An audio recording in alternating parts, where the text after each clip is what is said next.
I just wanted to see if Caroline was going to yell at me again. I was waited for too like, long. this is going for a while. I knew that if I yelled at did me. something Nobody stupid, yelled at me. that it would then turn on. It's like getting up. It's like getting up to go to the bathroom to make the food come. It's one of those things. Catching Kellen mid-drink was starting to get old, so we needed It's my favorite. I bring the drink up and I'm like, oh wait, Brad's gonna. Well, no, maybe he's waiting. No, wait. But I'm also, just gonna take the drink. Just take the drink. It's fine. Yeah, no, It's fine. it's totally fine. So hey, everybody. Hey, Brad. Hey, Karen. Hey, Kellen. Hey, Brad. How's it going? I have no idea. I am the Right? embodiment of chaos. I don't know. Perfect. It's like you Seems reach that perfect. point. You reach that point in chaos where like you just disassociate and you kind of just. It's like you're in water. Ooh, it's like you're in water. You're kind of just Okay. floating through it, and it doesn't really like you're aware that you're not like it's not fine, but it's kind of fine because you're just like I'm not in touch with those feelings anymore. I have disconnected. We're fine. So, in this metaphor, are the feelings like the rocks in the river that you're floating down, or are they No, like the feelings are above the water, and I am like enabled to touch them, and I am like I feel like I move heavy, and I sleep a lot, and I move slow. I don't know. Is this just depression? It's hard to tell. I don't think so this time. It doesn't feel quite like it, but I don't know. I feel like depression. You wouldn't be so poetic like that. Like this is. I'm like, oh, I love this. I love. I feel like a lot of poets would disagree, though. Were they depressed, or were they just on opium? Oh, geez. What about Poe? I don't think Poe was depressed. I think Poe was just, the first Macabre? emo kid. He was just macabre, right? Like, Yeah. and Poe is also one of these writers who comes. He's that guy. Yeah, but like, Sure. I think the thing about Poe that we have to remember is it's like Poe is also at a point in English as a language where that way of speaking to us today seems so erudite, right? But if you were to go and talk to people at the time, they wouldn't talk like that, right? But for the written word at his time, it is so he's just trying to be so big. So Because he's just a pretentious emo kid. That's it's what I'm super hearing? pretentious. It's super You pretentious. just Panic at the Disco, like that's or like you know what I mean, like. It's the same way, and I love Emerson and I love Whitman, but those two boys. You love Whitman? All right, just Why do you let love us Whitman? start. I had to read Whitman, and then I got to read Darwin as part of a composition class where we didn't write anything. And Darwin was easier to read than Whitman. See, I love Whitman because he is not easy to read, because he is verbose. But I also feel like those two authors are playing with language in the sense where they want to put you into a trance-like state. I think Poe is somewhat similar that way, where he is trying to do something similar, but like because his themes are so like on the nose, like it just sort of comes off as like emo. Right, but I think that's the only reason I'm able to do it. Like Whitman both does the flowery language and also what the fuck are you talking about? There's no through line that I can usually trace. So it's just words for the sake of words with a very like anything where it's like, oh, you're supposed to interpret it yourself. No, fuck off. You're supposed to this. No, see, that's poetry. That's poetry. That's poetry. You're talking to a mathematician. I hate that. Tell me why it is the way it is. Tell me how it needs to be. I know what we're talking about tonight now. This is perfect. This is the opposite. This is really funny, actually. This my boyfriend that I dated in high school was like that. He's like a theater, English, like artist, whatever kid. And then oh no, is there reverb? No, You're good. Somebody said reverb. But then I was always into math, and one of my favorite math teachers, my boyfriend was in another one of his classes, and they got into some conversation about something, and it was basically the same way I feel, where it's like my math teacher said he was talking to him, and he was like, and my boyfriend was like, "Oh no, I don't like the finality and the simplicity and the straightforwardness of it. Like five will always be five. It'll never be anything more, anything less. It is what it is, and there's nothing more to it that you can expound upon or go into." And my teacher was just like, "That's what I love about it. Like that's exactly that. That's why I like it. It's like I like proofs because no, you did it right or you did it fucking wrong. Like you either got it right or you got it wrong. Like you use, like the only time where I like playing around with that stuff is in like logical argumentation. Like I think that's really funny or like fun to do because there are different ways to approach different things, and you can introduce ambiguity around things, especially when you start talking about like moral arguments and things like that. But like in general, like anything where it's like a movie, well, it's left up to the fuck off. I was here for the story. I want to hear what the story is. Don't tell me it's up to me. Pay me then. Like, no, I'm here to consume a thing, not to be left up. Like, it can't go beyond, like, I'll give it to Inception. That's fine. Because like the ending of Inception is left up to the whatever, but like right. I feel like you could analyze it and come to a conclusion. Like you could make an argument as to what it is, and like as long as you're trying to find like the truth. We have stumbled into Kellen's something very exciting. Burn my house down now. Okay, no, I'm not. I've just this is why you like Kojima. This is why I love Kojima. This is why I love Kojima. Okay. So I have to stay on brand now. Wait a second. What's the allegorical through line of green eggs and ham? That's the level of poetry that I would be. See, we can discuss that. That's easy because, like, on the one hand, it was built from a perspective of we want kids to try new things, and because they're not, if they don't try something, it should encourage them to do so because they may like it. But on the other hand, we should also respect kids and their decisions to be autonomous. So like the Pow Pow Fish, we're not cool with that book. That's not a cool book. And I had to remove that from my house. Pretty sexual assaulty. Really questionable. Really questionable. Kellen, did you have that one? I did not have that one. Literally just a kiss or a fish that's sad, and everyone's trying to tell him why to not be sad, which first of all, shut up. And then in the end, some fish just swims up to him and kisses him. And then he's like, oh, that's what I needed all along, was to be assaulted. was to be harassed. Everything. And thankfully it's a male fish, because it could be, I don't know, the undertones would be way worse if it was a female fish who had to be kissed to figure out that their purpose was to kiss other fish. But it's just, we read it a bit, and then my husband and I were like, this one feels not great. It's a little awkward. Great. So okay, all right. So I know what I want to talk to you both about, and it's going to be great because I get to make a bunch of different points. So so Carolyn brings up a great point. 5 is always going to be 5, right?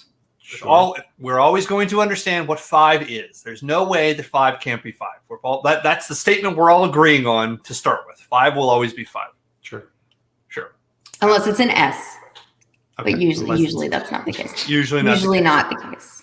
Okay. Unless I'm getting that wrong. Anyway. How do you feel about math when it comes to probabilities? Is it the same situation? The logic behind the probability is solid. And you're talking to somebody who literally someone who I'm friends with on TikTok messaged me and was like, please help me with this statistics homework. And I was like, I didn't take stat. No, like I took basic math, and stat are different tracks. Like my husband took a ton of stat. I took minimal levels of stat, and I thought I knew. And literally I'm like basically I showed her how to look it up on her. I'm like, here's how you find all this online, because I know how to do it. I would just be doing it for you. And like, I can sort of, but like, this will help you in the future too. And like, I'm so sorry. I genuinely don't remember this. Sure. But if we got into like probability, and I don't think she's doing combinatorics, but like, that was one of the harder classes for me, because it's kind of just, you got to remember it's less logic. You couldn't necessarily just remember it on your own, like why it works the way it works. But there's not a lot of proofs in statistics that way, right? Yeah, but it's more just you remember that this is what this is. And but it's still 5 equals 5, right? Yeah, 100%. Okay.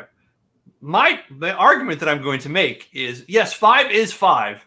Until it's not 5. And the way you can prove that is with statistics. Because if I say 1 out of 10 people in a thunderstorm will be hit by lightning, and you get 10 people together, one of them is not going to be hit by lightning. But statistically speaking, the math adds up. What? right? If I'm thinking about statistics, when I say if there is a thunderstorm going on and I tip 10 people out in that thunderstorm, statistically speaking, there is a logical probability of 1 in 10 people being hit by lightning in a thunderstorm. What does that have to do with 5, though? I'm trying to get back to 5. Okay, just walk with me here, right? Okay. So that I can say, yes, that makes sense, right? Okay. That logically makes sense. The same way that 2 plus 3 or 4 plus 1 will always equal 5. Right. But the piece that you're undercutting here is that by saying that there is a logical probability, you're not introducing what that exact number is. By saying, you're saying, I can assume, you're saying I can round up to 1. And that's not true because that's not the probability, right? So the probability might be in favor of a binary 1 versus 0, but it's not a binary 1, right? It's not. By minimizing that, you do.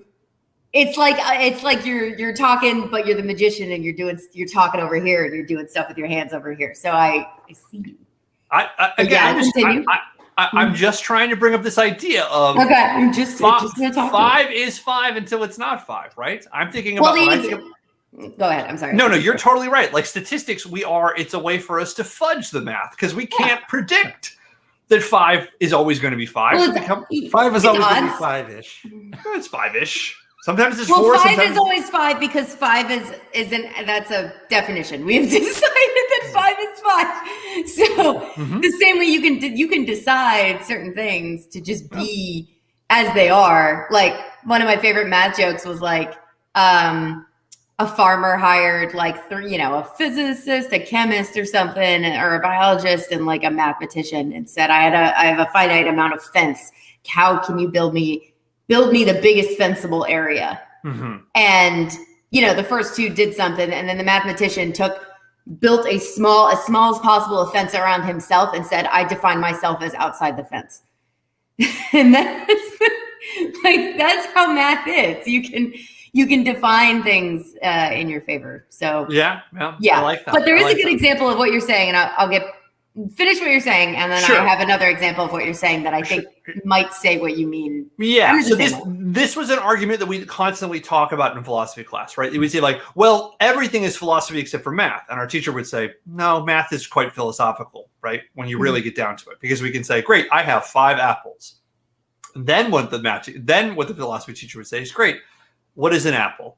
Well, I have an apple in my hands. Great. What defines that apple, right? We're saying that all of the atoms, all of the proteins, all the rest of that, it equals apple, right?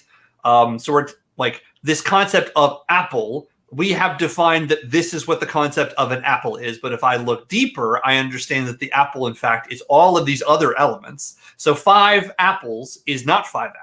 In fact, it is all of these other small little fractals that sort of add up to other sort of things as well. And what actually interacts with the apple is this apple the same thing as this apple? We look at a 1, right? If I have a digit of 1 and I have another digit of 1, those 2 1s are the same. But if I have an apple and then I have another apple, or if I have a banana, I can have 5 pieces of fruit, but the apple and the banana are not the same. And this is why my brain doesn't fucking work, because philosophy in math starts to break apart your understanding of what words and meaning are. But that's not math.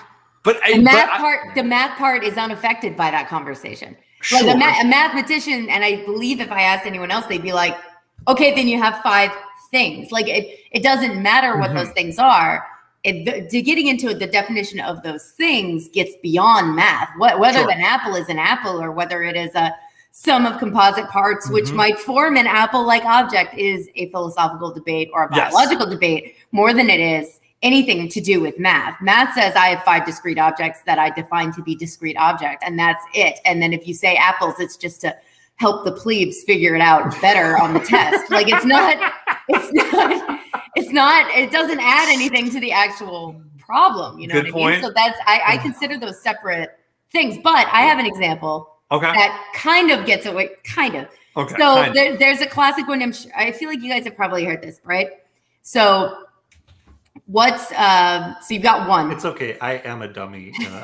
I'm doing okay. That's because philosophy is confusing. Philosophy is the one area where sometimes I will like to delve into it, because I think I don't like English because I don't like me interpreting the way your brain works. But philosophy is supposed to be from like a fairly common common universal stance, like whether we agree as a society around that or not. So I think that's why I lean in. But for the record, I am also like, when we get into that, I'm just like, but it's still 5, like, but I will. So the very common problem I always think of with this, that is, you've got 1.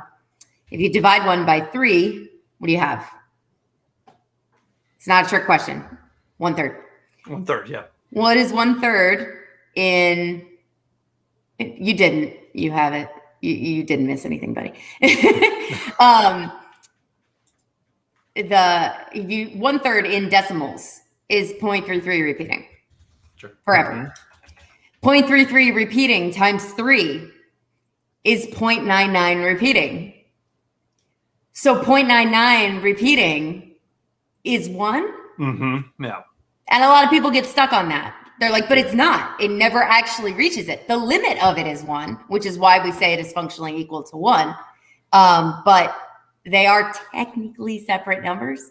So in that case, 1 isn't 1, 5 isn't 5, whatever. It can be something else too. Yeah. So there are ambiguities in that way that aren't actually when you bring in mathematical theory, but it is to its face. Yeah. So that's an example of a situation where like a number is more than it can be something else too. So I don't know. Perfect. You literally took the example I was going to bring up later out of my mouth, and you said it infinitely better than I could have. Well, now I'll never know. Math is weird. Math is weird. So let's get into the thing you also said, which is where you want a thing to be a product. You want you don't want to be asked, what do you think it is? Oh yeah. Okay. I don't like that. You don't like that. Okay. I like when you have to think to figure out, but I like there to be a true North Star. I like there to be an intention, at least. At the very least, I'd like there to be an intention. Like I like it when producers, directors, people along those lines, I'm about to be upset, I'm sure, are like, this is what it is, or this is my intent. Like and I understand that sometimes they're like, they don't know exactly. They might be like, it's this type of crisis, or it might something vague that it's not like it has to be every single individual element, but I really don't like when something is really abstract and then they're like, just, it's up to the viewer. Like that feels lazy to me. Like I really don't like that. So if we're looking at this piece by Mark Rothko, you would say this is lazy. I'm thinking more in terms of storytelling. This is not a story. This is not. No, that's a painting, Kellen. That is a different thing. That is not a story. It's a visual thing. Wow. It's a visual thing. Okay, so a movie is not a story. A movie a movie tells a story. A movie tells a story via language. So, yes. Okay. What about let's say a concerto by Beethoven? Then is that not a story? Unless it has a story with it. Again, like I consider them to be, it can convey emotion, but I don't think it's a story, no. Now, I tried to have this conversation with Brad, and Brad told me... I think me and Caroline are probably going to be mostly on the same page. I am a robot. I see red. I see shapes. I see the potential that a toddler could have painted this, Kellen. Right. I see one like... of those toddler art quizzes. I see stuff like this in like museums and I pass right by it. Like there's just, you got to understand, like I love Jackson Pollock or like anything that I know has because I want to see like the breakdown of it, but I want to see things that, the breakdown of it. Okay. So you want to see, you want to see action. So something like this, which is deconstruction abstract for you it doesn't work because it is so simple. Right? I will tell you, I struggle a lot with interpretive art, like art in general. Okay. Like there's stuff that I look at and unless it means something to me or so like the art that's in our house is all like fan art or like, you know what I mean? Like it's all weeb art, I believe. Weeb art. It's like I made a wall back here of art that like people have drawn of me because my husband's done a few and like the really cool one, the one lady did for my TikTok, which is so nice of her. And it was so pretty. And I was just like, oh my God. So like, it has meaning. I love photography. You know, I feel like a lot can be conveyed in photography, and to an extent, I can see there are some pieces of art that are really, really striking for one reason or another. So like one that comes to mind all the time, I really like horror.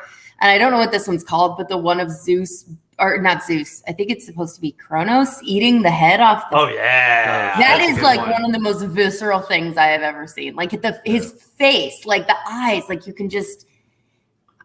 So that tells a story, though, right? Because there is a narrative to that. There's a character. You see people, and for you, and again, you're going exactly where I want you to go. It's like it's perfect because it's like falling right into his trap. It's not a trap. It's not a trap. But I always try to make this point about abstract art because people look at this and they say, "I'm looking at it like I look at a painting that has a narrative reaction to it, like a painting of a fresco or of a portrait or something else." My brain doesn't know what to do with this, I think is the thing. I look at something like this and I'm like, okay, I see it and I got nothing next. Like I'm just like, cool. You know, I don't know. I don't see, like, when I first saw the ripping off, I was just like, oh, that's intense. And then when someone told me what, like, I always read the descriptions when I'm interested because I want to know what made you do this. Like we went to the Picasso museum in Amsterdam. Picasso? No. There's Picasso museum in no, what's the one in Amsterdam? Damn it. Probably the Van Gogh. Jesus Christ, I'm so sorry. I was far more interested in the way that they set it up because they set it up autobiographically. Yes. So you follow his life and it gives you plaques. It explains what happened throughout his life. And there are letters and stuff from like him to his wife and his sister and like his brother and stuff, or his brother and his wife and like different people back and forth at different points. And like, I cared way more about that than I cared about the paintings. Like I cared way more about, like, it was so fascinating. You know what I mean? Like, and the paintings, it's like, oh, this is the famous, he's got one of like flowers and a yellow flowers and a thing. Yep. Cool. Those are flowers. I don't know. I don't know. You know, and like Star Night wasn't there. See, it's like, whatever. But like it had cool stuff, but definitely I don't remember the paintings nearly as much as I remember the narrative alongside them. Because the paintings mattered more when I understood the mental state he was in and where he was in his life, especially like some of the ones near the end. You can see like it can be like landscapes, but they're much darker, or they just seem more foreboding in one way or another, like as he got very close to the end. You know, so like that whole thing that was probably the best art exhibit I have ever been to for that reason. It's fascinating. Because of the narrative aspect of it. Because of the context. Because of the context. Yeah. Right? So the thing to think about a lot of times with artists, and it's interesting, is you talk about two of the big ones. We talk about Van Gogh and we talk about Pollock, right? One thing that I think is really interesting is if I told you about the artist, Mark Rothko, who painted this, and I started explaining what he was trying to do, you will be so much more interested in the art, right? Okay. Because we culturally are taught that the art is not as important as the artist. We are drawn to the ego, to the Picassos, right? To the Van Goghs, right? We want the artist to lead us, and then the artist makes something. But if I take a piece of abstract art or modern art like this, and the artist in fact says, I'm not going to tell you anything about this, and you have to sit with it, right? You have to sit with this piece of art and not be led towards it. You have to sit and kind of express it. Like you're like, no, absolutely not. I looked at it and goodbye. Boom. My brain doesn't work this way. Like, so you see, like Brad and I clearly are like, yep, there's some red square like things on top of a red rectangle. Something, but I don't know what the and to you was, see like a whole thing. So I like deconstructed food. I think that's cool. Like, I don't care. So then here we go, Carolyn. Here we go. The reason you might like deconstructed food is deconstructed food. You might have a basis of an understanding. Hey, we're going to deconstruct a peanut butter jelly sandwich for you, and we're going to be using some gastronomic techniques we're going to do some different sort of things with the ways in which you're understanding this. Right? It's playful. It's interactive. But this, because you're not necessarily an art historian and the art lineage, because art is not accessible the way that music is or food is or other things, right? This is hard to get into. Yeah, because the difference would be if somebody said, I'm going to deconstruct a thing, or if they just showed up and like took your hand and put jelly in it directly. Like, I need to understand what's happening. A little bit more, right? In order to react properly the way you want. Yes. So what about Pollock? Because again, to me, Rothko and Pollock are the same. There is very, very little difference in terms of what they are trying to do with their form and their function. Because Pollock is not saying, well, the white represents, masculinity. Yeah, no, I only like Pollock. Let me be very clear. I only like Pollock because of the high fractal quotient in his stuff. Because I think it's cool, and I wrote a paper on it, and that's it. The fact that he was intentionally trying to be random and still fell into a fractal pattern, it feels like a gotcha, and it just makes me like, I do like abstract in some, I don't know, like if the stuff is just pretty. You know what I mean? Like I can appreciate just that's cool looking. It's visually interesting. And pretty is really important, right? Aesthetics. And subjective, obviously. Aesthetics are very, very important, right? This is supposed to be sensual, right? These colors are chosen. These shapes are chosen to be visually sensual. We're supposed to enjoy this. The other thing you need to understand about this painting is 12 feet tall and almost, it's huge. It is enormous. What's the background? So what's the context? It's a deconstruction of what? Like, sell me. What is this? Okay, all right. It's so let's giant deconstructed lasagna. By the way, well, that is the thing, though, right? Rothko is not going to tell you what he is doing, but what he is doing is he's deconstructing not a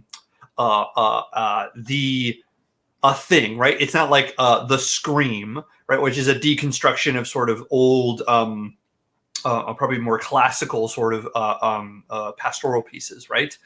This is a deconstruction of what art is, right? The reason this is challenging is because he's intentionally trying to be challenging. He is trying to paint something that is like, nope, this is intentionally trying to be difficult for you to interpret. It is simplistic. It is, don't like it. Yes. Or like, cool, okay, bye. Right. That's great. If somebody likes that, cool. I'm sure someone likes that. I know hate. Okay. You're getting into a level of like art theory that it just goes well beyond what where my passions would lie. Yeah, it looks like paint samples. Thank you, Pittman. It looks like, and as far as storytelling, I see this question. I can do either, honestly. I don't know how to pull up comments like that. I think you can only do it, Brad. But I believe it's only Brad. Like I can do either. I read like crazy. I'll listen to people. I listened to my husband talk about Warhammer 40K for like 3 hours in Paris when we were at dinner, and it was awesome. The lore of 40K is pretty deep. Jesus, we didn't even get that far. But we were drinking and he was talking. It was a fabulous dinner. So either can work, and visual can work too. Like if someone showed like something where I could follow what was happening or what they did, or if I understand, like maybe that's why I really like why everybody likes memes so much, right? Because you follow as a meme evolves, and then you get to those like people make jokes about those like 7th layer memes where it's a meme referencing like a different. Like you have to have that background to understand the whole thing. You can't and it wouldn't even mean explain it to someone who doesn't have the context without like 3 hours of like, okay, we're going. It's 2002. Here's the first layer. Of right. Like when it's the 1st of May and people are posting pictures of ramen noodles, like you need to understand a lot to understand why that's funny. Yeah. So and you couldn't possibly explain it. So I feel like this might be like that. And I'm just not there. Like I'm just not in. I'm not with the cool kids on the art theory. Yes, yeah. This is exactly like that because again, I was exactly like you, Carol. How do you loathe memes? I'm sorry, that doesn't make sense. Memes doesn't make any sense, especially when you meet Tyson. You're like, you actually should like memes are the best. Dude. So. When you understand a bit more, and again, this is the art world's problem. This is not a you problem. This is the art world's problem. The art world does not. I need to hear that because because I think a lot of people are like, "Oh, you don't like abstract art?" Right?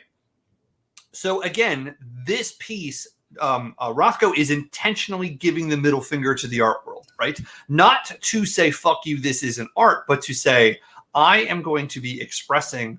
A level of abstractness that is so abstract. It is minimalistic. It is simplistic. It is emotional, but I'm not going to be doing, I'm going to really break down this further and further and further. Again, thinking about like an atomic microscope. We're going to see how far we can actually go down and really breaking something down. Okay. The way in which he starts to break this down is like its shapes and its color, right? This is not aesthetically pleasing the way that a Kandinsky or a Pollock or many other artists at the time are doing. He is saying, if we are really deconstructing something, let's just do it this way.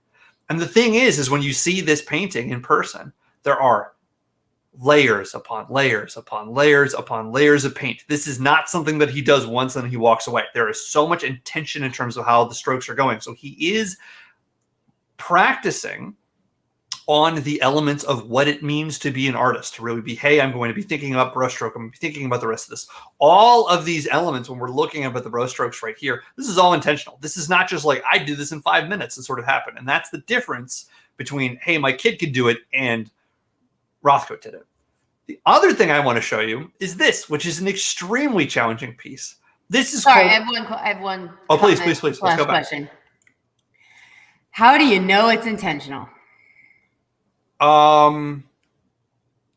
If he said so, how do you know he is not just fucking with you? I guess that's not what art is, right? Like, I guess when you have to look at an artist's statement, right? Like, and that's the thing about artists, right? Because I could say you could say that about any piece of art. Like, I can look at a Picasso or a Van Gogh or anything and say like, yeah, but did they really try? Like, did they really do that? And like, no. So it depends on what it is, right? If somebody very rarely, I'm sure, yeah, okay, monkeys and Shakespeare or whatever, but rarely is somebody going to, you don't fall into Starry Night. Like you did that. Like, yeah. And his brush strokes, I could say very clearly were intentional because of the way you see them within the painting and the shapes that they make and, you know, what they come together to create. Because your brain is associating aesthetically pleasing with intention. No, my brain is associating a final pattern that makes sense with intention. So here, if someone told me he intentionally made squares, okay, yes, understood. He intentionally used 2 different shades of red on a lighter red background, yes. But to say that every single stroke was set up a specific way so that if you zoom into the upper right corner, it's thinner there for some reason, like that's intentional. That's the part where I'm like what? He didn't just throw it on? Why? You know what I mean? Like, I don't know. That's the part where we get into the discussion, to me, loses a lot of value because to me, now we're just like jerking each other off. Like now it's just, let's talk about how great this is. And it's like, but to what point do you look to show real, like it was intentionally done? Why? Because you can see like that they clearly got mad and threw paint down because you can see their emotional journey through it. Like how do you ascribe the intention of like, it's just so thick that you're like, he clearly put on like 5 or 6 paint, you know what I mean? I would say it's the same intention as Pollock, right? Pollock is not saying this motion is an expression of my hatred towards my father. And this motion here is an expression of, I can't believe that we don't have the dodo bird again. No, it is Pollock being intentional with his brushstrokes to say, I'm going to go like this, right? Versus Pollock just going blah, blah, blah, blah, blah, blah, blah, blah, like a baby. Same thing here. When I'm talking about intention, I'm not saying what this right corner represents is the plight of the worker. No, what I mean is there is a gradient in terms of how the color is going, right? So he is working towards something versus if I was just throwing shit on the wall, there would not be intention in terms of, if we look at it this way, you kind of start to notice it's like, oh, like, right, the colors sort of fade into each other, right? There is aesthetics the more and more you look at it, and it really, really helps when you can see it in person. A lot of abstract and modern art works when you can see it in person because your brain naturally goes to it. But when you're looking at a screen, you're like, there's no size, there's no scope, there's no texture, there's no anything. You're just like squares, shapes, whatever. Yeah. What I'm saying is, again, when we're looking at just these brushstrokes right here, just again, I love this concept at the top corner, right? This is not someone who is just rushing to do this. This guy probably made a dozen of these and finally said, nope, this is the one, right? This is the one. This is what I've been trying to go for, because he's looking for aesthetics, because it's not narrative. It is, in fact, the opposite of narrative. It is, there is so little narrative. It is for us to then try to apply something and then be challenged with the sense of, there is no way for me to prove that this is what it is beyond this painting makes me feel X. And guess what? Your reaction is perfectly valid. You can say, I think this painting is a total waste of time and a total waste of space. And guess what? Rothko would say, yeah. See, I would never say that. I always very much respect that, like, things can be very personal in meaning. But if it is personal in meaning, that comes at a sacrifice of being universal in meaning, right? You have to balance what that is. And it being personal in meaning could also mean that your intention is for it to be personal for everyone else. It's just that most of the time when I see art like that, it doesn't mean anything to me. So like, if my body is just like, my brain's like, I don't have time for this. Squirrels, something. So I would say, like, with something abstract to the level of abstract or simplistic as this, where you have to sort of take the artist's word that he was being intentional, but he's not telling you the narrative of why he did it or what it's supposed to be. I don't care anymore. If I can't tell that they meant to do something, and I don't have any information about what they even might have been trying to do, then I don't have anything to think about. Okay. Yeah. I think that's valid, which is why I want to talk about this painting right here, because this painting is one that I really hate. So is this the one that's shredded? No, it's not. This one is called Erased. Oh, interesting. Yeah, same thing. These all feel very meta. Yeah. This feels very like, and I'm not in the art community enough to understand why it's funny. So it's not, or why it's influential. So it just doesn't have meaning to me. It's playful, right? And this is why we have to think about it. It's 1953, right? So there are still Dadaists. We are in the heart of modernism. So people are reacting to what art is supposed to be. So the thing about this is, today, because we are postmodern, we find this derivative and boring. But at the time, this was fucking cutting edge, and this was the coolest shit in the world. That de Kooning could say, yeah, like, what are we trying to do here? What are we trying to do? So, excuse me, this is Rauschenberg. So he's in fact making a comment on, this is such an inside joke. This is the meme right here. This is the meme. So yeah. Robert Rauschenberg says, hey, I'm going to do something. And then de Kooning, I want you to erase this. And then we're going to frame it, right? So this is the meme within a meme, right? I'm just thinking about what a pain in the ass it would have been to erase something that's probably sizable. An entire piece of paper, Jesus Christ. Right. And that's the thing, right? It is to say, oh, wow, this is really interesting. But this is, again, for us, when we are thinking about the lineage of art, you need to know who Robert Rauschenberg is. You need to know who de Kooning is. You need to know if it's the male de Kooning or the female de Kooning. You need to know what year this was produced. You need to understand all these other things and then be able to say, cool, it's a piece of fucking paper framed of something that was once there that got erased. I think it was an elephant and a flower. Now, if you could, like, shine a black light on it and like Dick Butt showed up or something, like, then I'm on board. But this makes me, so again, this seems like older, potentially classier versions of the type of stuff Banksy does, right? Like it feels. Yes, Banksy is commenting on stuff like this. Same thing right here, right? When we think about, hey, let's look at Marcel Duchamp's, like, his stuff is very much making a comment, right? I know who that is. Yeah, you know who this is, and you probably also have seen this piece, and people are like, this is not fucking art. Well, guess what? Duchamp was the first guy who's like, fuck you. I mean, I'm joking. I don't know who this is. Excuse me. I don't know. I'm being sarcastic as heck. I don't know, other than the ones I brought up. I don't know any of these artists. So just heads up. I don't need to know. It's fine. Continue. It's fine. But I think what's interesting is, again, this piece is made in 1917. Is that a bidet? Right? I don't understand. Yeah, it's a urinal. It's a urinal. It's a urinal. So hi everyone, I'm a girl. Sorry, hi there. Lady parts. Yes. Don't use lady urinals. parts. Yes. Apologies. Deschamps makes this. He's French. He's very playful, and he wants to say "fuck you" to the art community. So what does he do? He takes a urinal. He signs it R. Mutt. Why is it signed R. Mutt? I don't know. It's just fun, right? Like there is no meaning to this piece beyond him saying, "Guess what art is? It's a urinal."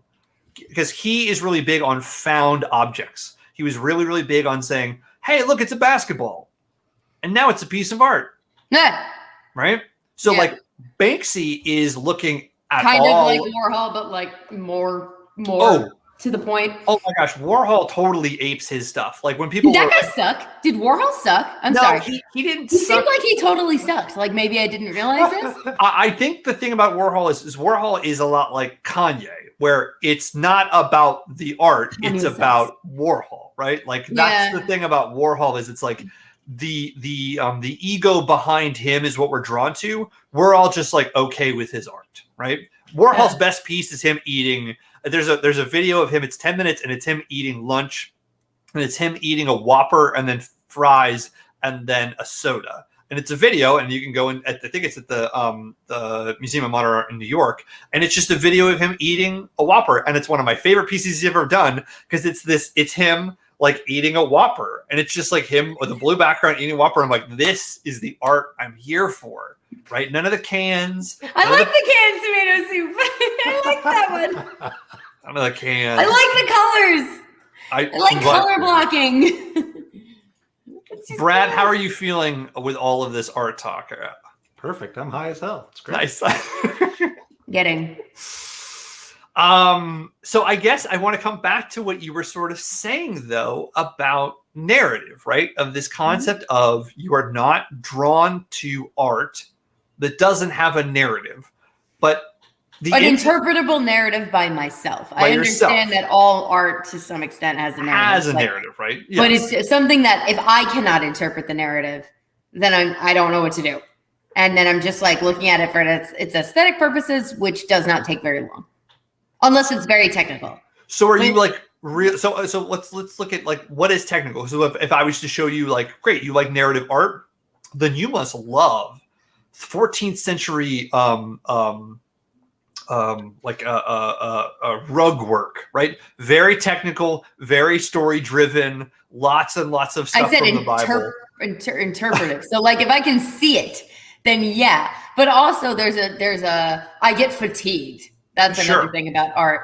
Like every area where, you can go and view a lot of art is always either a museum or a church or something like that. And it's just overwhelming.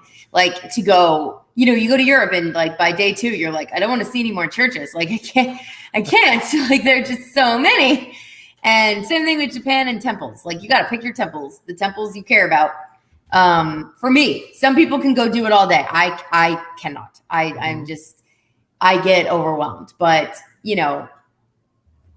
when it comes to, like a big, really intricate piece, I will get fatigued, looking at it if I feel like it's just eventually it all runs together, but I'll be more interested in it. And I'll definitely want to look at it. And when I say technical, I just mean like the craftsmanship required or the detail, attention to detail, whether that's in the visual itself or in the, like, if I can tell that like a lot of very specific work had to, in order to make this, it would have been difficult from a construction standpoint. That might be the thing I'm tied into. Okay. Yeah. So do you know Murakami then? You might know. I love Murakami. There we go. I was going to say, he did a whole line with, I think it's a he. I don't know, actually. Takashi, right? Did a whole line with Louis Vuitton. And I love the colors. I love the panda. And that I've been meaning to get one of those, the pillow of the flower. Mm-hmm. It's just like, and it's like all the multicolor. Love. Are you familiar with his first piece that he ever sold? Probably not. Lonesome Cowboy? That is hilarious. Holy yes. Shit. Is that a specific anime dude or is that any dude? I believe it's any dude. Okay. I believe it's any dude. The hair is clearly making the anime piece intensive. I did not realize he did this type of stuff. Oh, this is his first piece. And guess what? Let's just take a ballpark. How much do you think this piece of art, his very first piece of art, sold for? Wait, zoom in on the eyes? Oh, yeah. What's going on with the eyes? They're so cool. Can't get any closer, unfortunately. Okay, that's fine. I don't know. Why? Was it his first Crazy. piece? Very first piece. That's in USD? That's in USD right but here. Why? Also, this is life size, right? Like this. Jesus Christ! This is not a That's small in somebody's thing. living room. This is a life size. Like this is, you could stand next to this, and this is as tall, if not taller, than you. $15 million. $15 million. Crazy. I mean, okay, life size makes me feel better about that. That's what I was gonna say. It was like, you like his work. You like a lot, like he does weird stuff. Yeah. I love his stuff. I've seen a couple of his shows. He had a show here. He had a show in Hong Kong that I went and saw. His show stuff is amazing, and it is just what you're saying. It is big. It is colorful. It is technical. You are overwhelmed by it to be like, how in the world did this happen? But again, there is no clear narrative to his work. It is not something that is accessible. It is in fact hard to access. So this being one of them. Yeah. Like. He never gave a reason for why he did. Like, he was just into anime a lot. And, I mean, his artist statement is probably like, I grew up with anime, and anime made me feel this way. Like, again, you want to talk about like bullshit? Read artist statements. That dude is entirely hairless. Yes. What is that? I feel like that kind of implies that he too takes personal like grooming very seriously. I don't know. Maybe it's an idealism. I feel like that's an interesting thing for a guy. Usually you don't see that, but admittedly that's an American culture. I don't know as much about Japanese, but fascinating. Life size. God. Can you imagine if you had like is he married? Like he's building this thing, or does he have like a roommate, who's just like, what you got going on there? What's going on, buddy? Nothing. Don't worry about it. Don't worry about it. Leave me alone. But yeah, no, Murakami stuff I appreciate purely for aesthetics, and just my emotional reaction to I just love bright colors, and I love I don't know, the cartoonishness of it. I don't know. And I don't love literally everything, but I like it in general. And that flower, I just absolutely adore. I love that flower. So let me see if I can find his second one. This one, a little different. Similar. Okay. I was going to say, is it in the same vein? Same vein. Yep. Lovely lady. Is the deer his? No, the deer is not his. No, this is other That's stuff. That's so cool. That is pretty cool. I like it. But again, if we're really taking a look at this, we've got some. I like that she has a bathing suit on, but moves it out of the way. It keeps it just the top bite. Just the top. Just the top. All right. Does it connect in the back? It does. Amazing. It does. Also life size? Also life size. Why?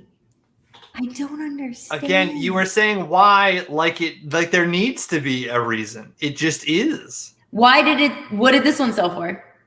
Oh, I don't know what this one sold for. I can find that out. Why did his first piece, an artist from nowhere, selling something incredibly hilarious, clearly joke level of art? Oh, see, I don't think he thinks that's the thing about him, and we can have a whole nother episode about art and why it costs what it costs. Okay. Because usually it's because of the artist. So an artist's first piece, unless he was really hyped up by PR or if he comes from a family that has a lot of connections, stuff like that, that could be the reason. But so he in terms of he had maybe been an artist and had been producing work for 15 years before his first piece sold. He was ready to Van Gogh himself. He was just going to say, I'm good. I'm done. And then he makes this one piece because he keeps trying and trying and trying. And then he makes Lonesome Cowboy. And everyone's like, what the fuck is this? And the reality is he's in New York. You don't make a piece like this unless you have money behind you, right? This piece is not something that someone's making in their basement. This is something that he is producing like Warhol, where he has a studio and a factory. They're helping him make his pieces. And all of his stuff is that way. So he has money. He's got money behind him. Yeah. Whether it's his money or if it's a lovely patron, there's still money behind him. Mm-hmm. And so that's the question: did he make this for his patron? Did he do this for somebody else? What was this? But yeah, wow, it's sold. Fascinating. And then Louis Vuitton was like, "Yes, this guy." Right.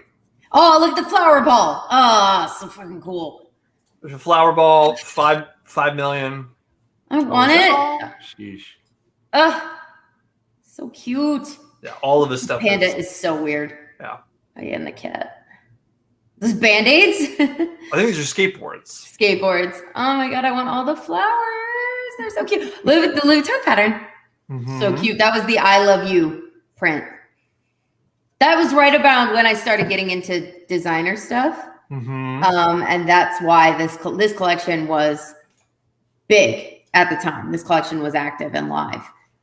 So it ended up playing a significant part in my life just because of when I first got into that level of stuff. This was what was prominent. So it's just very familiar with the stuff that he made. I love for it. them. I also now I want to talk to you about poetry because I think poetry is when people I know it's like whenever I talk to a mathematician, I'm like, let's talk about poetry. They're like, ugh. Aggressive pass. Ugh. Please no. Sheesh. Well, that's my part. I just talked for 50 minutes. That's your job, though. Your job is to talk. My job is to interrupt you, and Brad's job is to react. You're the one here that talks. Yeah, you're the talker. I am the talker. That's why I'm in the centerpiece. Oh, this is fun. I'm very excited. We talked about art, y'all. I love talking about art. Meanwhile, I will follow YouTube drama over like 7 months, and that's my entertainment. Like I would sooner do that than you know what I mean? Like I don't know. I love seeing this thing happened, so this person made this video, so this person reacted, and just and then this channel just covered it, and it's just fabulous. I don't know what it is. It's just it's like these are the days of our lives. I don't know. Yeah, I mean that's exactly what they're doing. Is they Yeah. It's fantastic. It is. And it becomes part of the lexicon. It's just awesome. I truly enjoy it. But yeah, I don't know. Art has always been, I mean, it's subjective. It's subjective for everybody. That's not new. I know that. Well, so Brad, what type of art do you have? None? This stuff is about as close to art as I have because I needed something in the background. If it's on the wall, it counts as art. I also have an upside down map, I guess, is the closest thing to art that counts. I have. I think. That's Scott Pilgrim. Yeah. Why are you promoting Scott Pilgrim to your child? Scott Pilgrim is not a hero. He's in fact a terrible, terrible fictional character. I do not like Scott. No, I just like the that's like a perler on top of a background. And I got it on Etsy. I just thought it was very cool. Oh, cool. It's a perler. Yeah. I like that. Yeah. My son and I, we do a lot of perler art. He has he likes all the Mario characters, so he's made perler of all the Kooplin kids and everything. That's awesome. Yeah, fun. I love that. Rob and I were planning on doing some perler stuff, and we just never quite got around to it. We were trying to do the right dimensions, and he was like, "No, these will be 3 by 3 if we do this feet, so it's going to be too big." So we were trying to find. I need to bring that back up because I think that would be really, really fun. And your son is 4? Yeah, he'll be 5 next month. Yeah. Crazy, So he's just starting to get to an age where perlers could be fun that way. Younger than 5, there's still some fine motor skills. There's also it's repetition. My son is very much he wants to sit there and just repeat. If I want my I love my child. If I want to just hey, I don't want to talk to you for an hour, I will just say, great. I get a big old bucket of Legos and I pour them on the ground. I'll be like, I want these organized by color and shape. And he's like, oh, Father, thank you so much. And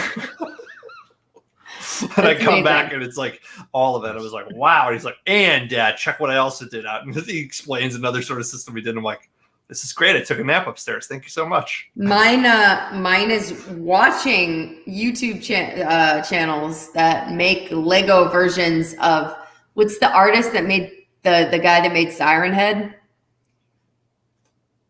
His name, he's on Twitter. He does a lot of really cool horror related art, and he's made a lot of So he made Siren Head. He made like a bunch of these guys. What the fuck is Siren Head? Oh, it's art, Kellen. It's the Jeez, new hotness. Don't you know anything? It's the new hotness now that we've incorporated Bendy, and there's this pig. There's this evil pig that's like a Minecraft thing, or maybe like a Roblox thing. And then this whole thing called like there's cartoon cat and cartoon dog. Here, hold on. I don't know. I don't remember. How do I share? Hold on. The fuck is this? It's art. Did you find it? I found a Siren Head plushie on Amazon, and I'm like, what the fuck? Yeah. So like, how do I don't know how to do. I'm gonna try. This is a terrifying. Is this Siren? She was on a vacation with her husband, and they were scoping out graveyards on their way, as you do. Sure. When she saw it rising out of the cold cemetery, big. That's cartoon cat. Yeah, cartoon cat, terrifying. Yeah, so they all look like that.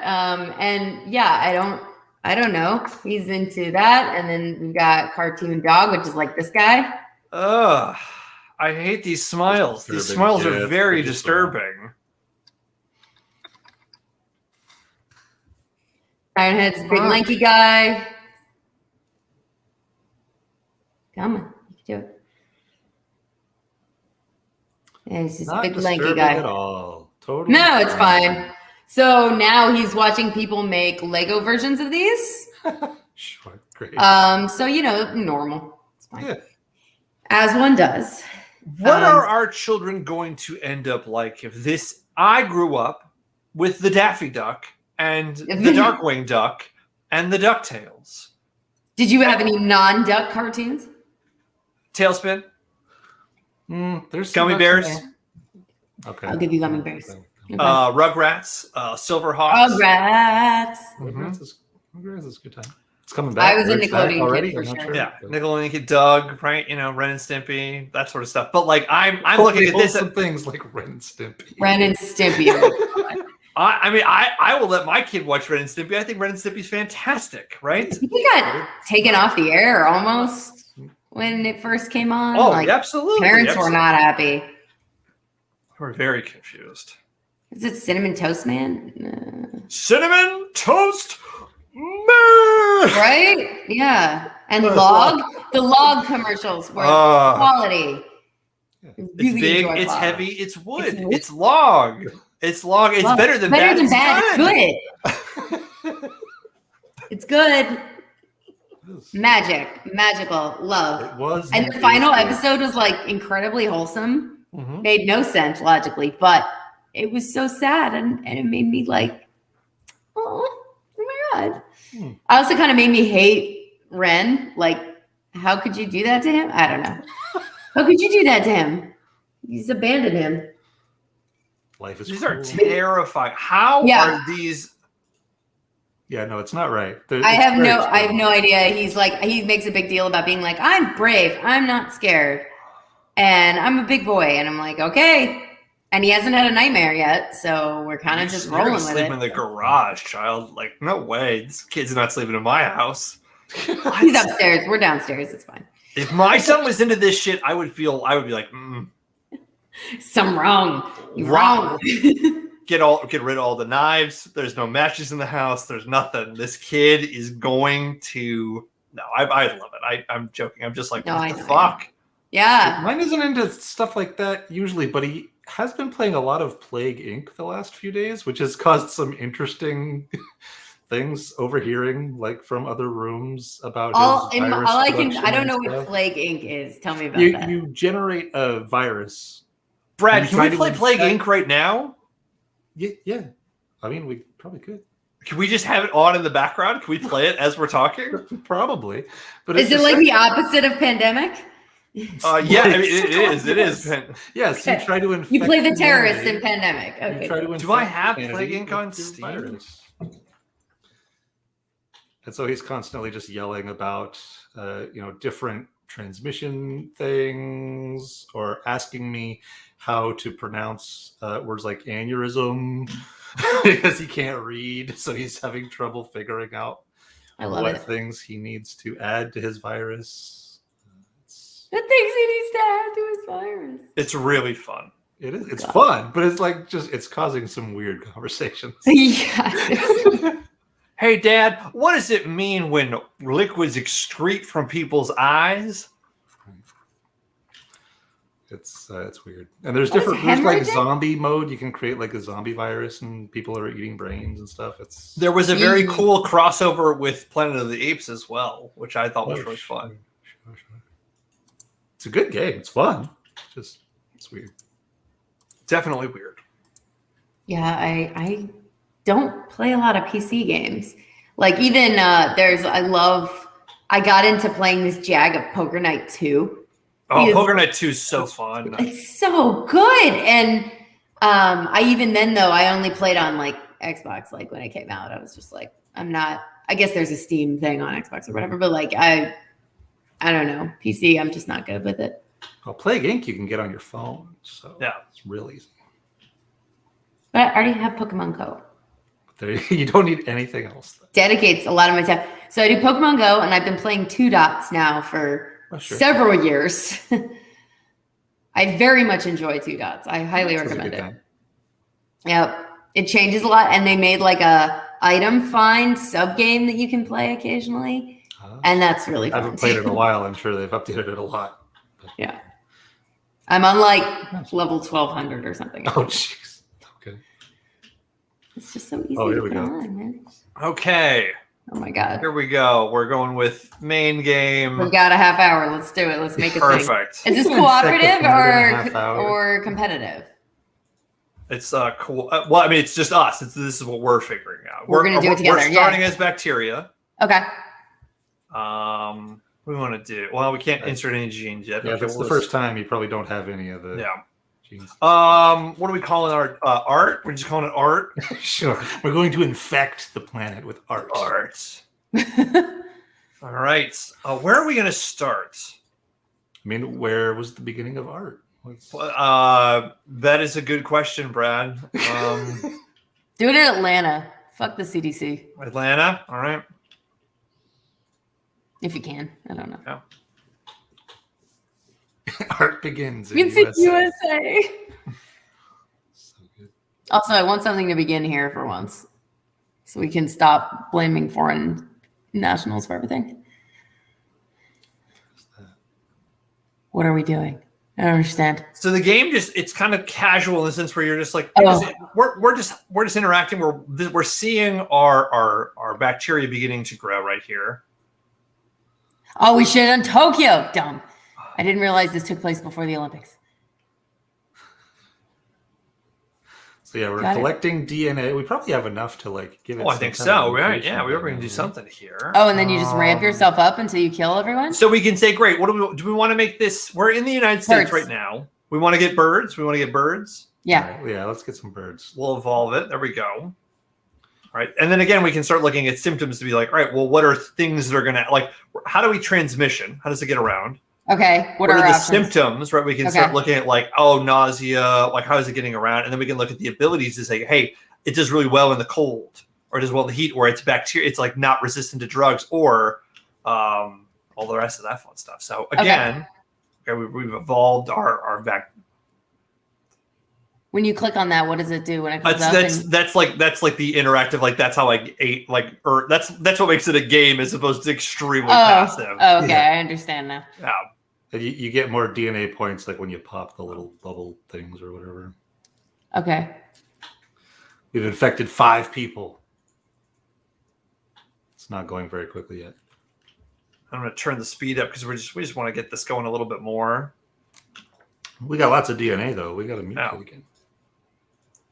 All Yeah, right. this is what my 6-year-old has been playing for. So we've already evolved a little bit. So Perfect. we can choose to, do we want to have pneumonia or sneezing be one of the symptoms? Sneezing. You want it to be as innocuous as possible. Think Yeah. about the things that people are dumb about. Mhm. Things they'll still go to work with. Things, Exactly. you know what I mean? Do we want then, again, air, ability I to feel- travel on dust with the sneezing? That seems like a Yes. good That combo. would be Yes, that'd be always. for sure. Always. Like even without sneezing. But yeah, those two go together. And then I'm guessing cold resistant, or we're in the United States, so maybe with the wintertime, that could be positive. Yeah. Yeah. Or hold on to our DNA.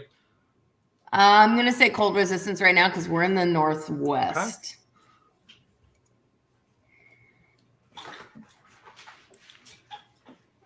It's coming for you. It's coming for Chicago. It's coming, man. Oh.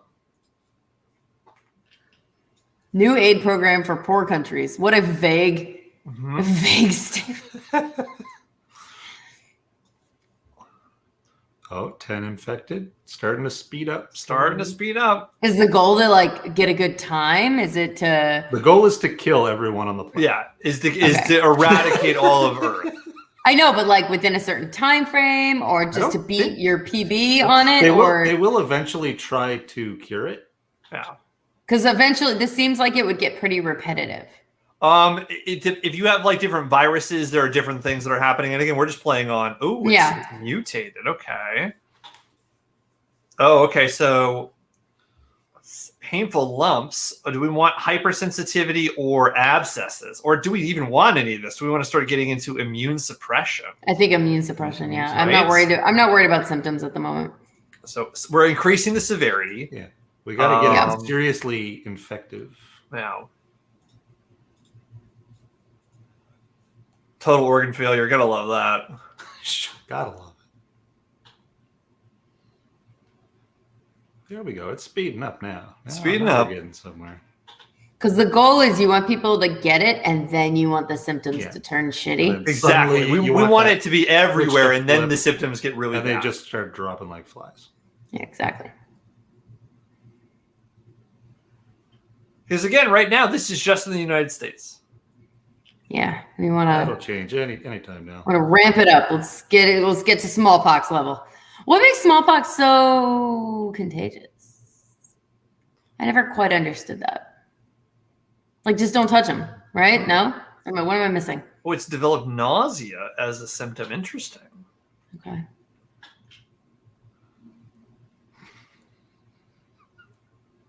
Like some of these I get, right? Like they're invisible, like coronavirus and stuff is invisible as much as possible. So it's easy to spread. Or like AIDS is fairly invisible. Or it's just like Ebola, where it just, it makes you expel every liquid in your body through every orifice available. And that's how it spreads. Sure. But smallpox is obvious and also physical, right? Like you don't, am I wrong? Like, is there something about smallpox that I'm missing? Is it airborne in some way? I don't understand. Like, I believe it's physical. So. I'm not understanding how it was so everywhere. Like, just don't touch them then. You know what I'm saying? Like, what am I missing? I don't know. I know I'm missing something because factually it was a huge problem. Unfortunately, I think maybe the piece that you're missing is your bar for humanity is still set too high. Oh, shit. Okay. So we want to do anything right now with our virus? I mean, our bacteria? What can we do? Give me options. We could insomnia. And I mean, I don't know if I want to do irritable it. might help with. I think it's more about the transmission right now. I feel More like air. We got to spread it. Air too. We need 16, so we'll wait just a little bit longer for air. I want air. Any second. 7 people have died so far from our lovely bacteria of art. Nice. Sure, I'm sure it'll be fine. No problem. Did you ever see Outbreak? Yeah. Yeah. Thousands. Oh boy. Outbreak had that scene where the virus shifts from being physical to airborne. Yeah.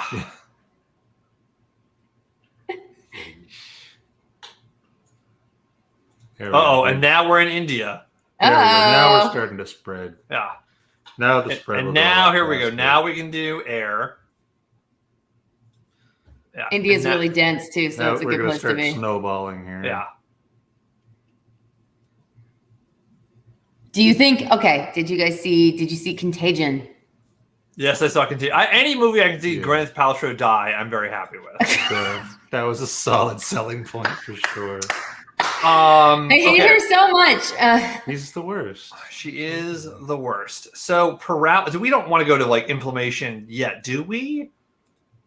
Abscesses. I mean, inflammation, bodily process swelling can obstruct breathing and be fatal. I mean, we already have air stuff. Killing people and getting people trying to cure it. Yeah, we don't want that yet. Yeah, so, I feel like I'm not feeling. So I feel like we got to work on transmission then. Do we go with birds? Bird 2, yes. Bird 2. Yeah, Bird 2. The Revenge. Electric look at what's happening in Mexico. And just all of Latin America. More infections than HIV. Here we go. Now we're getting somewhere. So Mexico starts to work on a cure.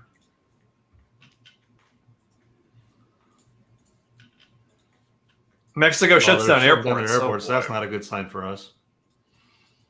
And we're already seated in enough places that I think it's all right. Might be all right. So we've got 60. So I guess at this point, water would be good, probably. Water 2. Do we go water 2? Sure. And then go with resistance if we can. Extreme bioaerosol. Oh, okay, yeah. I feel like that's handy.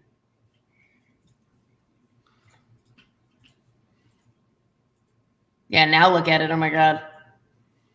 Look at Europe and Spreading like crazy. Yeah. That's what we want to see. Oh no, we killed all of them. Well, we made them sick. We haven't killed too many of them yet. Oh, okay. All right, so now we're at 69. Do we... Nice. Now let's start killing them. Coma could be good. Sure. Or total organ failure. Let's just go for the total organ failure. I like that. Organ failure. Just a classic. Classic. I feel like that covers us. Is there anything else? Yeah. It's everyone. I feel like we got to figure out a way. Let's start resisting. Drug resistance and stuff. Yeah. Drug resistance. Now Yeah, that they're I like researching a cure. I like bacterial resistance. Well, wait, what's that mean? Drug resistance. I like. Yeah. Decreasing future research speed would be good, for sure. All climates perfect. There we go. Jesus. Japan's just breaking. Japan is on fire. Have you read Devilman? Yes. It's like that's what I think of. All right, so here we are again. So I guess it's like let's keep going with this genetic hardening. More of this. I think we got to do heat resistant as well because we're nowhere in transmission. Do we go with flies or I guess blood is not a good thing. I think flies are a good place to go at this point. I like flies. Well, how are flies? Is there mosquitoes? Or like mosquitoes. I'm thinking about how do we? So we have to think about it this way. How do we get into the hot and the cold areas? Right. I'm going to pause. Iceland leading global cure. I don't like this Iceland stuff. No.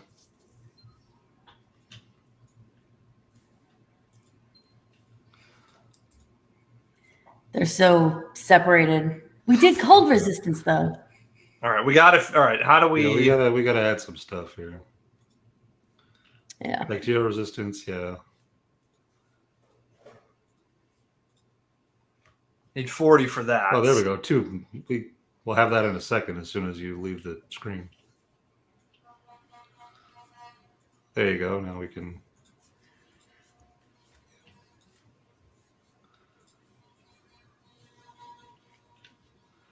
Canada's shockingly fine for the moment. Not for very long, it looks like. Mutating on its own. Nice.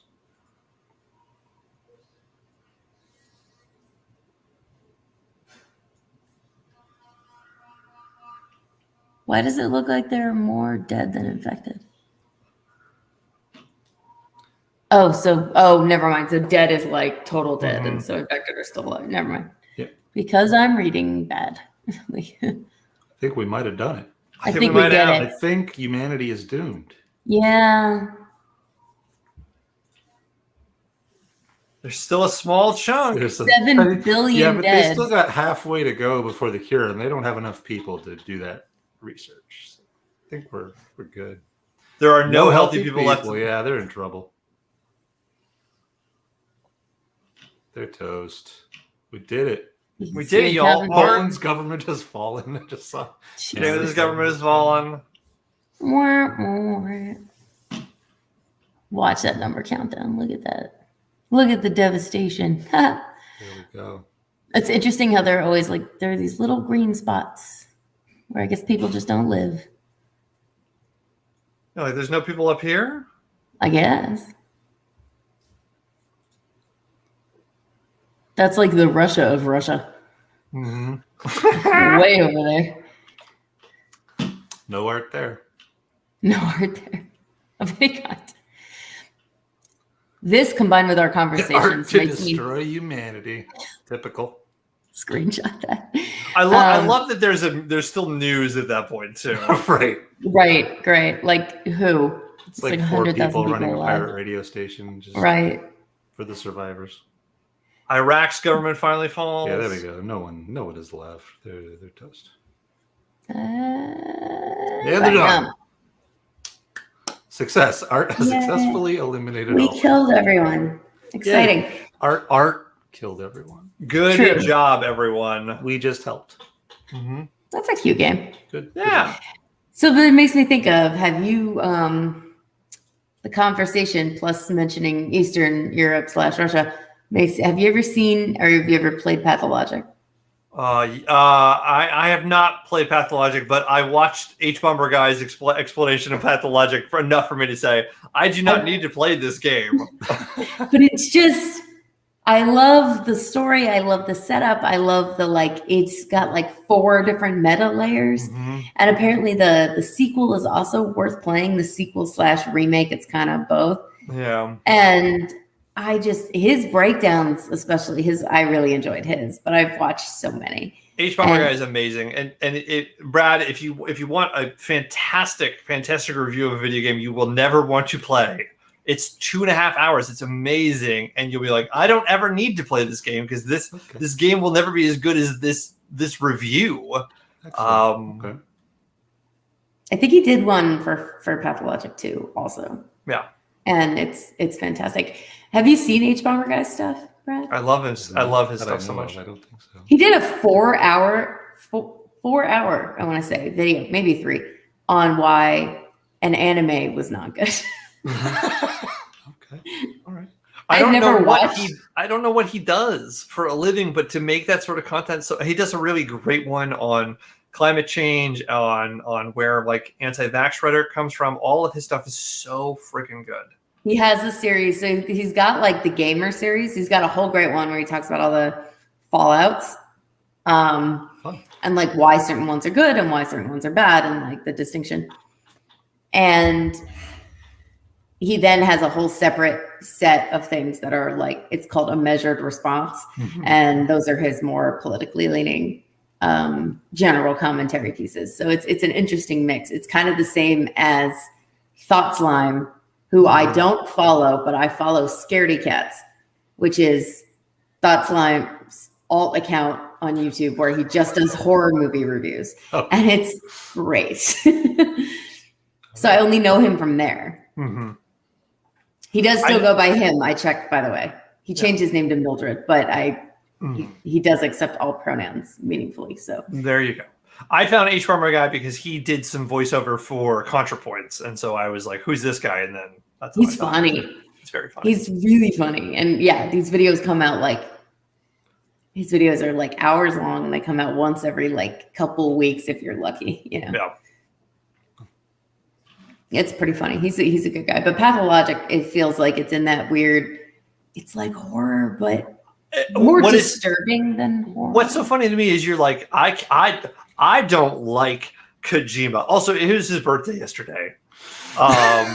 It was his birthday yesterday. He had a birthday party. And you're like, I want to play Pathologic, but I don't want to play a Kojima game. I like the explanations of what's going on. Like, and the stuff at the end, because it feels like a troll and it feels, again, intentional. Like Kojima's stuff feels very, I love the idea of these big world building things. Y'all figure it out. And it's like, he's good ideas, man, but he's not a good showrunner. It's like that kind of thing. Another good H-Bomber Guy video about why Sherlock is not good and could be. And he talked about Moffat being he's a good showrunner, but he is not a good storyboard guy. Moffat's or maybe it's the opposite. Maybe it's the opposite. He can do individual episodes really well, but he can't But what about when Moffat was doing Doctor Who? It was great. He talked about it more than I don't have as much of an investment in this. I recall him making a very compelling point, having watched some Doctor Who myself. I've only watched I've watched 9 through 12, I guess. 9 through 11. I think I've watched those. That's some. That's a significant chunk. It's a decent chunk. Yeah. Am I the only one who likes 9? It's 3 or 4% of all of Doctor Who, but it's a good chunk of the recent stuff.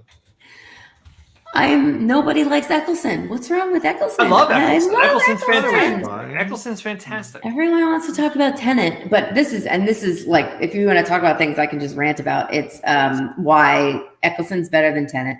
100%. As Doctor Who. Tennant is way better at playing a bad guy. I like him in everything he. So here's the thing. I think he is a bad guy as the Doctor. Mm-hmm. I think his Doctor is a bad guy. Yeah.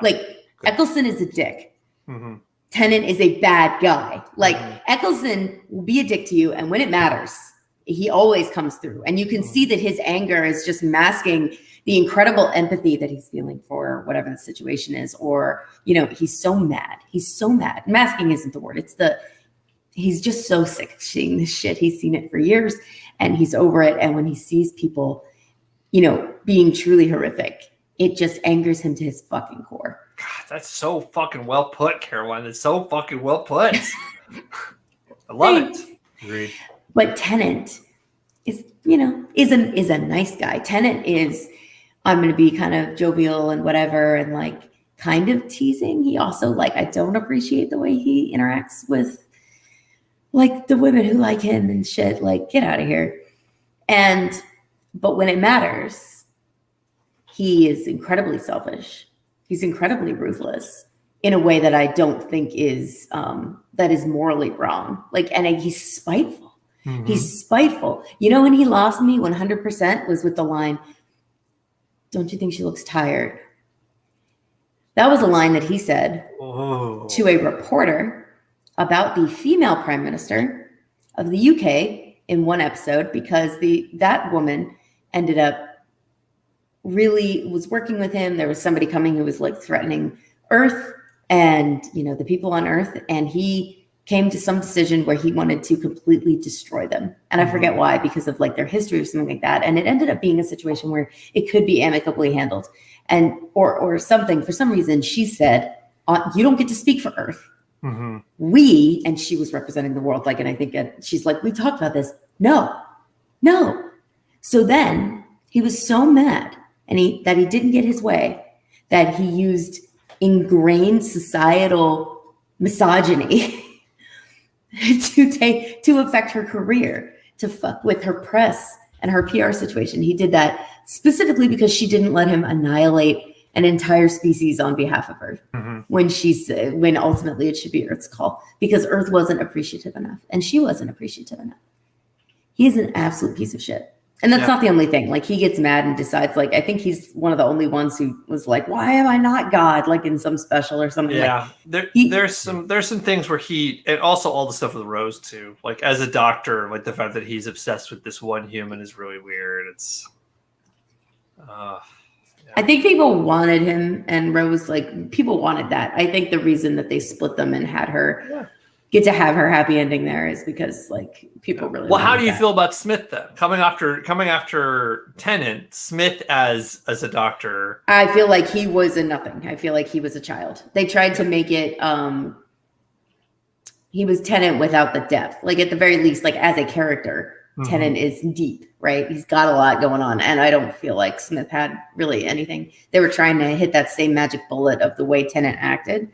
And I get the whole thing with his wife and all of that, but that was getting at Kojima level of I'm sorry. So you gave birth, but then your child went back in time and you were raised alongside your child as your best friend.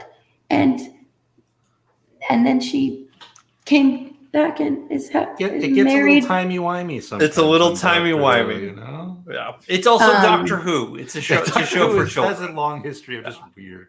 I get that. It did lost me a little bit. I like the episodic nature of Doctor Who. I think that I think the episodic nature works better than anything else for that type of thing. It feels very what is it, the guy who would jump through time and have a separate thing he had to do before he could jump again, and he's trying to get back to his own time. Quantum Leap. It is very classic. and quite a Quantum Leap-ish. Quantum Leap. I feel like that would have worked better than these overarching, like I think an episodic style that then maybe turns into a 3 or 4 episode larger thing near the end of the season is a good format for that. And when they try and do these really big things, like the Matt Smith episode did, with the other aliens that are like, now we're in the 50s, and then she's the one that kills him, and too much. Like it was, I even have trouble remembering it, and I just don't feel like all the other arcs usually centered on the Doctor going through some sort of journey aided by the people around him, but because they made what's her name such a big part of what was going on, like Matt Smith, I feel like he just didn't have the level of impact as he could have had. It wasn't centered around him. See, I feel like I think that's because River is such a great companion, and had they started out with River's song, if they started out with River, she would have been fantastic. But I think the problem is because Karen Gillan is such a weak sauce companion, and because that's interesting. I really think she's a bad companion because she's also like she wants to like sort of have her cake and eat it too. She wants her husband, but she wants the Doctor, and it's like it's kind of one of those things where it's like I'd rather there be like, no, like I'm in love with my husband and we're going to save my husband, and that's what it is. But there's sort of like the will they won't they. I'm like, you know, either make this a love triangle where the Doctor's more interested in Rory and she's interested in him, and Rory just wants like let's go there, right? Yeah. So that's why I liked River, because River broke that interaction up, and the Doctor had to be like, wait a second, how do I know you? And she's like, well, you're going to fall in love with me later. I loved all that because it was flipping that on the Doctor's head. The Doctor is always in control, and River was the only female character who's had answers that the Doctor didn't have when it came to time. I thought that was really great. But everything you said, I also I agree with. Like Matt Smith I thought was a very cool Doctor. He's not my favorite. Eccleston is my favorite. But I felt like I liked Smith more than I liked Tennant, because at least with Smith was just a boy. Like he was just a kid. It just felt he seemed like a kid it was like, this is what it should be. Whereas the Tennant was like, I'm kind of a kid, but I'm also not. I'm going to slice you. I also might murder your whole family. Who knows? Yeah. I don't know. I think people just physically like Tenet more. I think they're I think it was aesthetics a little bit. Some people, I think the 3D glasses were on point. So yes, 3D glasses. Yeah, he wore 3D glasses a lot. He wore 3D glasses. That didn't make any sense, but it was a thing. What was I saying? There was something I was thinking. That's one of my hot takes that people tend to disagree with about. Although my favorite companion was Donna. Oh yeah, Donna. That was Donna the only bullshit. That was the only time that I liked Tennant, because Donna would kept him in line. She kept him in line. Shut the fuck up. She was on it. She had a whip. She was awesome. Great. Y'all, we've come to the end of our time. I can't. Do you want to watch a quick? I need to. And then next time we can talk about how I don't like Harry Potter. This is my other controversial. Yes. My other controversial. I like that plan. I love this. Can we actually make that thematic and be like the three of us say like why Harry Potter sucks, and we can just dive in, like make advertise it as like, yep, we are putting it up there. You got it. Yeah. It will be unstructured. I will just be talking. Awesome. Awesome. All right, so here's the best trailer for Inception. Oh boy.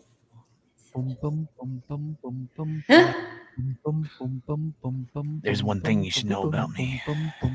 I specialize in a very specific type of security. Subconscious security.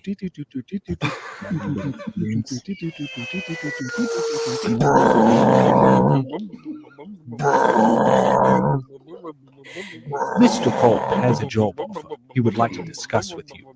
Like a work placement?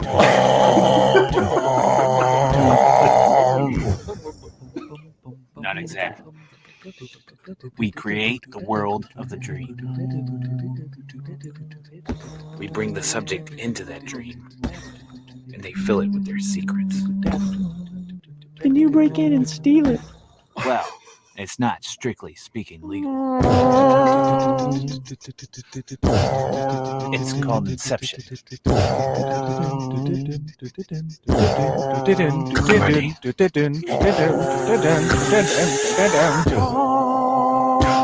I think I found a way home. This is the last job. That's how I get there. Dreams feel real while we're in them. It's only when we wake up when we realize something was actually strange. This is your responsibility. You're not prepared for this.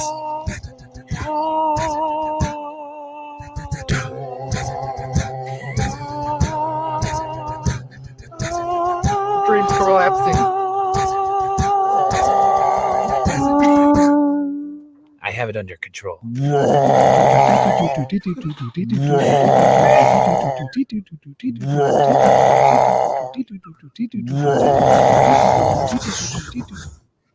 I'd hate to see out of control.